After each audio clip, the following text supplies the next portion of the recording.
Chapter 17, The Chase.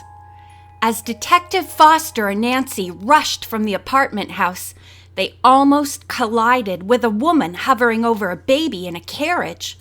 A tall, husky man stood beside her. Foster stopped, opened his coat to show his detective badge, then commandeered the services of the man. "We're after a suspect, and I may need help," the detective said. Nancy, meanwhile, had asked the woman if there was a fire escape from the left side of the building. The young woman nodded, saying, "You can get onto it from every floor through a bedroom in the rear apartments." The detective, the other man, and Nancy sprinted into an alley. Nancy pointed. "There he is, just jumping down from the foot of the fire escape." The three pursuers doubled their speed, but were not able to lessen the gap between them and the fugitive. "He mustn't get away!" Nancy cried out. To the men's amazement, she was more fleet-footed than they. Nancy had vaulted a fence which the suspect had jumped over and was now running down an alley toward the next street. The detective and the other man finally caught up with her at the street. Longman was weaving his way to the opposite side, dodging traffic. "Stay here!" Foster commanded Nancy. At that moment, a red light on the nearby corner stopped all traffic, giving the two men a chance to dash across the street. After a short chase up the block, they nabbed their quarry. He was putting up a fight, Nancy observed, flailing his arms and trying to wrench free. Longman soon found it was useless to fight, and accompanied the men to the corner. At a green light, they all walked across to where Nancy was waiting. "We'll go back to the apartment," said the detective. He turned to the stranger who had helped him. "Thank you for your assistance. Here comes Detective Doherty. He'll take over." The stranger gave a quick salute, said he had been glad to help, and walked off. The others returned to Longman's apartment. Detective Foster told everyone to sit down in the somewhat shabby living room. To Longman, he said, "Now talk." The prisoner began to bluster. "What's this all about? You have no right to hold me. I haven't done anything." "If you won't tell your story," said Detective Doherty, "suppose we ask you a few questions. Do you know that we have located the emerald necklace you stole at the Green Acres restaurant?" Longman glared at the detective. "I don't know what you're talking about." "What is your right name?" Foster pursued the interrogation. When the man refused to answer, Nancy spoke up. "I know two names he uses, but maybe neither one is his right name. One is Owen Whipley, and the other is Sam Longman." Suddenly the prisoner, his eyes blazing, cried out, "Who is this girl anyway? What rights she got to question me or say who I am?" Quietly, Bess spoke up. "Nancy Drew is a detective, and a very good one, too." Doherty now told Longman that his pal, John Terrell, who also used the name Whipley, was behind bars. Longman gave a visible start and looked frightened.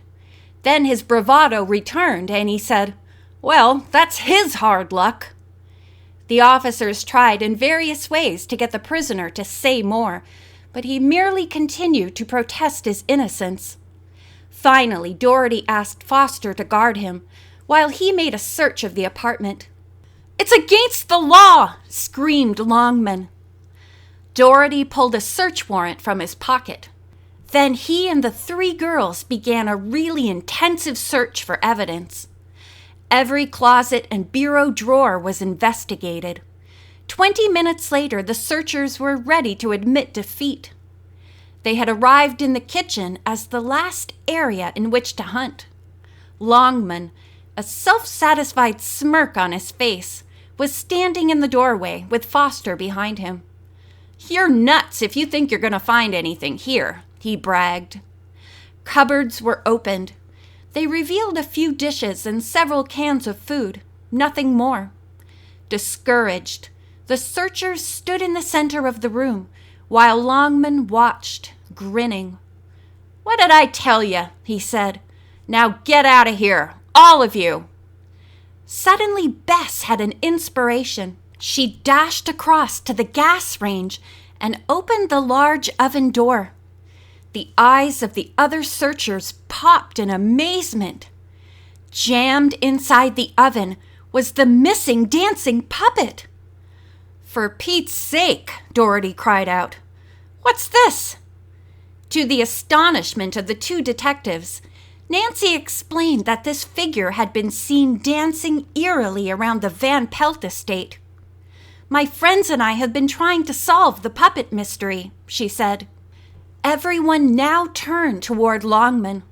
Foster asked him, "Where'd you get this? And what's all this about having a dance on the lawn?" "I'll tell you nothing," the prisoner answered, "except to admit that my friend and I have used the name Whipley as an alias." Nancy spoke up. "Then at least one of your driver's licenses is forged," she guessed, and Longman nodded. By this time, Bess had carefully lifted the puppet from the oven. It was carried into the living room and set on a straight chair.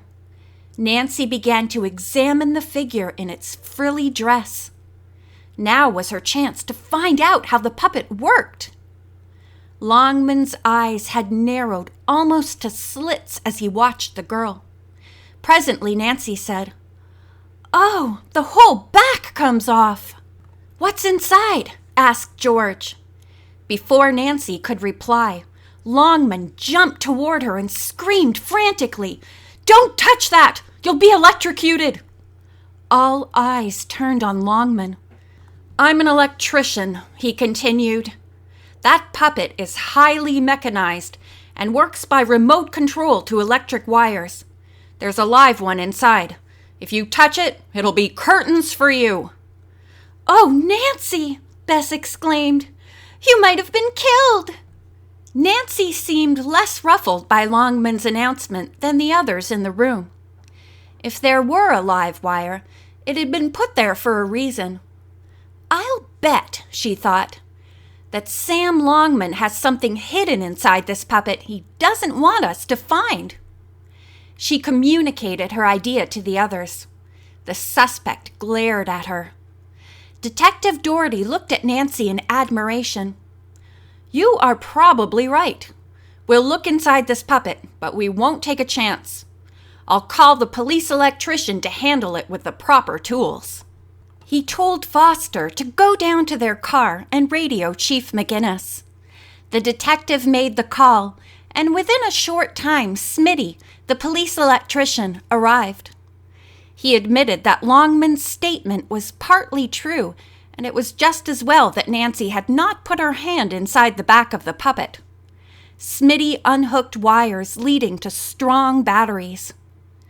"Once upon a time, this puppet worked by being wound up," he announced.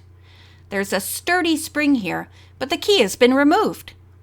"We think the puppet may be used to conceal something valuable," Nancy told Smitty. "Do you see anything in there?" The electrician pulled a small flashlight from his pocket and trained it on the interior of the puppet. "Wait till you see what's here!" he cried out suddenly as he reached inside. End of chapter 17.